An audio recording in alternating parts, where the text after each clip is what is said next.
या सिच्युएशन्समध्ये काय होतं, त्याला ना एक असा शब्द आहे ते ड्रायव्हर लोकांच्या भाषेमध्ये, की म्हणे कैची, असा हात नाही व्हायला पाहिजे, कैची नाही व्हायला पाहिजे. बरेच लोक बघा असं धरून बसतात, असं स्टिअरिंग व्हील पुढे बसतात. असं काही नाही बसायचं, रिलॅक्स बसा, तुमची मानही टेकलेली असली पाहिजे.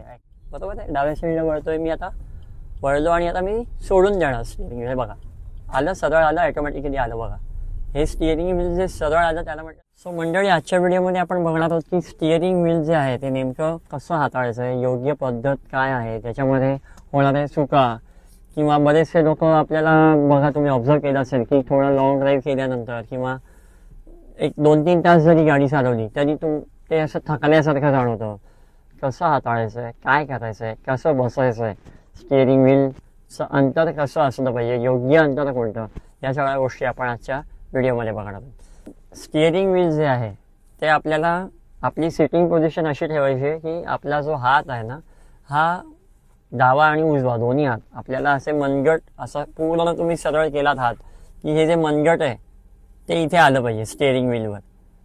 आपला हा हात आहे तो दुमडला असा नाही पाहिजे. म्हणजे तुम्हाला ह्याचं कारण असं आहे की तुम्ही जेव्हा स्टिअरिंग व्हील वळवता तेव्हा हात जास्त दुमडलेला असेल तर तुम्हाला हाताला आखडायला होईल.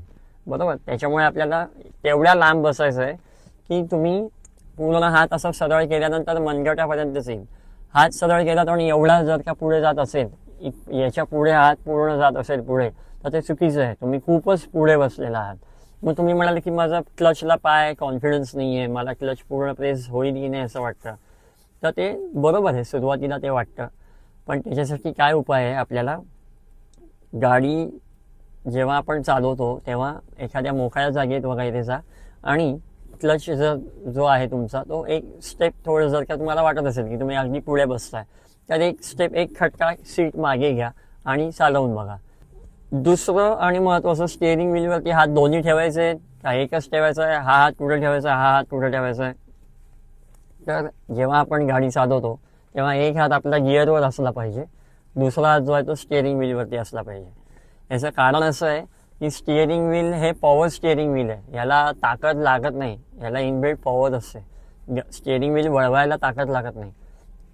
भरपूर जुन्या काळचे जे ड्रायव्हर्स आहेत तुम्ही बघितलं असेल, वयोवृद्ध माणसं जे किंवा एजेड लोक थोडंसं 50चे वगैरे असतात, ते असे दोन्ही हात असं ठेवून बसतात. याचं कारण असं आहे की त्यांनी जेव्हा गाडी शिकलेली असते तेव्हा आत्तासारखी पॉवर स्टिअरिंग्स नव्हती.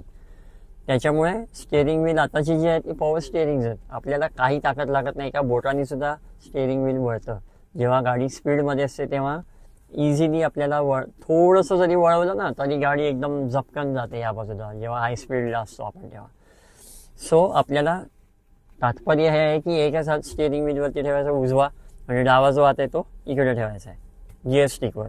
तो सुद्धा असा घट्ट धरून नाही ठेवायचा, जस्ट रेस्ट करायचा आहे. याचे फायदा तुम्हाला सांगतो, जेव्हा आपल्याला गिअर चेंज करायचा असतो, अचानक कुठली सिच्युएशन आली तर आपल्याला गिअर चेंज एकदम इझिली पटकन होतो. एका म्हणजे विदिन नो टाईम आपल्याला गिअर चेंज करून परत बॅक टू मोमेंटम जाता येतं. सो आता मी तुम्हाला प्रॅक्टिकली दाखवतो. आता समजा मी फर्स्ट गिअर टाकला आणि हा उजव्या हाताने आता मी फक्त स्टिअरिंग ऑपरेट करतो. आता गिअर स्टिकवरती पण माझा हात नाही, माझा हात इथे खाली आहे असा. बरोबर. सो आता बघा, मला लेफ्ट साईडला वळायचं आहे, सो मी लेफ्ट साईडला इझिली असं बघा असं वळतोय. सो आता बघा, आपल्याला नॉर्मल सिच्युएशन्समध्ये एकाच हाताने गाडी चालवायची, सरळ जेव्हा स्टिअरिंग व्हील असेल तेव्हा. पण जेव्हा आपल्याला मोठा टर्न घ्यायचा असतो त्यावेळेला आपण 2 हात लावू शकतो, आणि ते 2 हात जरी लावले तरी डावा जो हात आहे आपला तो उजव्या हाताला आला नाही पाहिजे. बऱ्याच वेळा लोक कन्फ्यूज होतात की स्टिअरिंग व्हीलची पोझिशन कुठे ठेवायची, म्हणजे हात इकडे धरायचं, म्हणजे आपल्या जे हाताची पोझिशन आहे ती स्टिअरिंग व्हीलवरती कशी ठेवायची. इथे ठेवायचं आहे, हा 9 o'clock पोझिशन आहे, 9 o'clock 3 o'clock, किंवा इकडे 5 o'clock आणि 7 o'clock असं पण असतं. खूप जण असे खाली पण जातात. बऱ्याच वेळा मी लॉंग ड्राईव्हला जेव्हा आम्ही जातो त्यावेळेला स्टिअरिंग व्हीलवरती माझा हात जो आहे खाली असतो. कारण याचं असं आहे की हात असा वरती ठेवायला नाही लागत, हाताला ताण नाही आहे. पण ह्याचा काय असा स्पेसिफिक नियम असा नाही आहे. तुम्हाला ज्या पोझिशनमध्ये कम्फर्टेबल वाटतं त्या पोझिशनमध्ये तुम्ही हात ठेवू शकता. आता गाडीचा आता हात असा सरळ आहे, मला स्टिअरिंग व्हील जस्ट टच करून ठेवलं तरी गाडी माझी मूव्ह होत राहणार आहे. सो आता बघा, मी लिटरली एक आता मी कुठेही हात धरतोय, हा डावा जो उजवा जो हात आहे तो फक्त मी डाव्या बाजूला येऊन नाही देते. समजा मला गिअर्स बदलायचा असेल तर माझा हा डावा हात फ्री आहेच, उजव्या हातानेच मी फक्त, हा माणूस बघा मध्ये आला, ठीक आहे जाऊ दे. सो उजव्या हातानेच मी स्टिअरिंग व्हील माझं कंट्रोल करू शकतो. आता बघा मी सेकंड गिअर टाकतो, लेफ्ट इंडिकेटर दिला मला डाव्या बाजूला जायचं आहे म्हणून, आणि आता मी जातो बघा, गाडीनं गेलो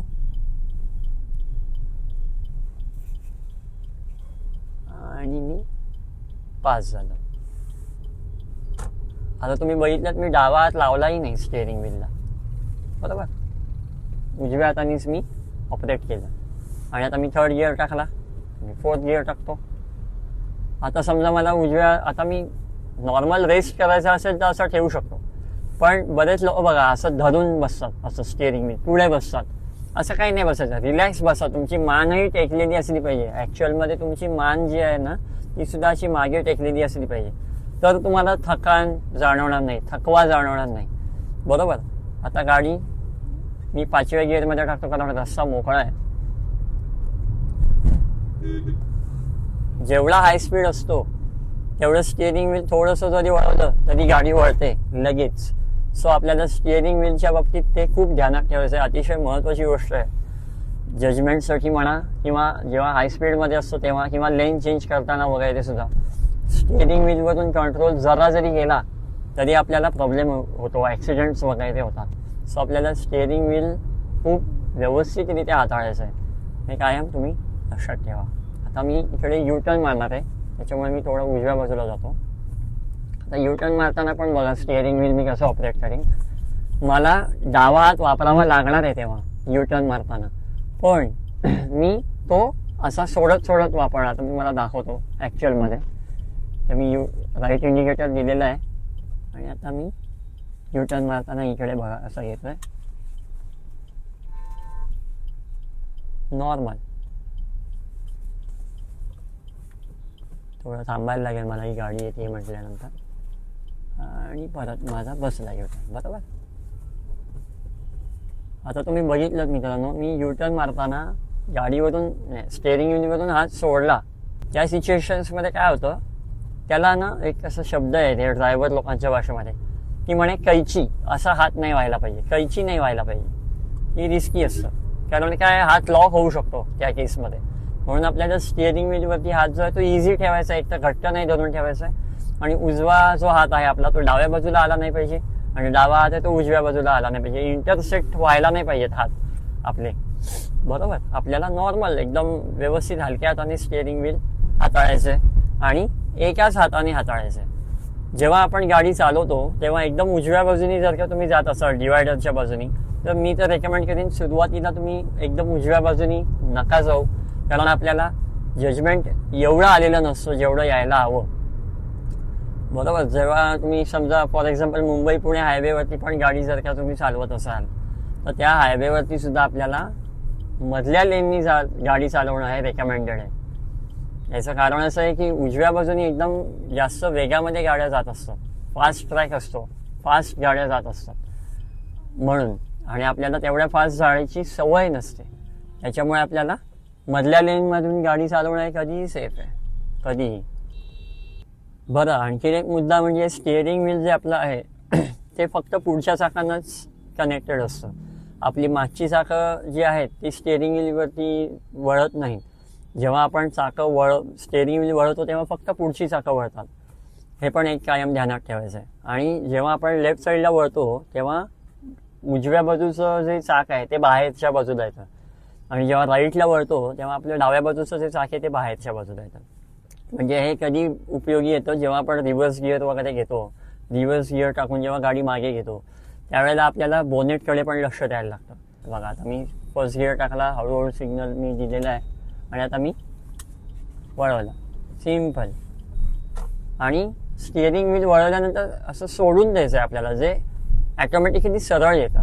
म्हणजे काय त्याला म्हणतात माहिती आहे, कमबॅक म्हणतात त्याला, म्हणतात स्टिअरिंगचा कमबॅक. जेव्हा आपण टर्न मारतो, लेफ्ट किंवा राईट टर्न मारतो त्यावेळेला स्टिअरिंग व्हील आपल्याला तसंच धरून नाही ठेवायचं आहे, ते सरळ करायला लागतं. ते मॅन्युअली सरळ पण नाही करायचं आहे. जेव्हा टर्न मारतो आपण त्याच्यानंतर गाडी आपल्याला सरळ यायला हवी असते. टर्न कम्प्लीट झाल्यानंतर त्यावेळेला आपल्याला स्टिअरिंग व्हील जे आहे ते सरळ मॅन्युअली नाही करायचं आहे. आपल्याला लिटरली हात असं सोडून द्यायचा आहे. ते ऑटोमॅटिकली जागेवर येतं आणि सरळ येत राहतो. आता मी तुम्हाला ह्या टर्नला दाखवतो. गाडी जेव्हा तुम्ही घेता, नवीन घ्यायला जाता किंवा जेव्हा तुम्ही टेस्ट ड्राईव्ह करता त्यावेळेला तुम्हाला ह्या गोष्टी बघायच्या असतात की स्टिअरिंगचा कमबॅक कसा आहे, स्टिअरिंग हलका आहे का नाही. आता बघा मी तुम्हाला या डाव्या बाजूला वळतो आणि दाखवतो गाडीचं जे स्टिअरिंग व्हील आहे ते सोडतो पूर्ण. दाखवतो तुम्हाला. आता मी वळतो बरोबर आहे, डाव्या साईडला वळतोय मी. आता वळलो आणि आता मी सोडून देणार स्टिअरिंग व्हील. हे बघा आलं, सरळ आलं, ऑटोमॅटिकली आलं. बघा हे स्टिअरिंग व्हील जे सरळ आलं त्याला म्हटलं स्टिअरिंग व्हील कमबॅक. डाव्या बाजूला किंवा उजव्या बाजूला कुठेही आपण वळलो आणि समजा स्टिअरिंग व्हील सोडलं की ते सरळ येतं, ऑटोमॅटिकली जागेवर येतं.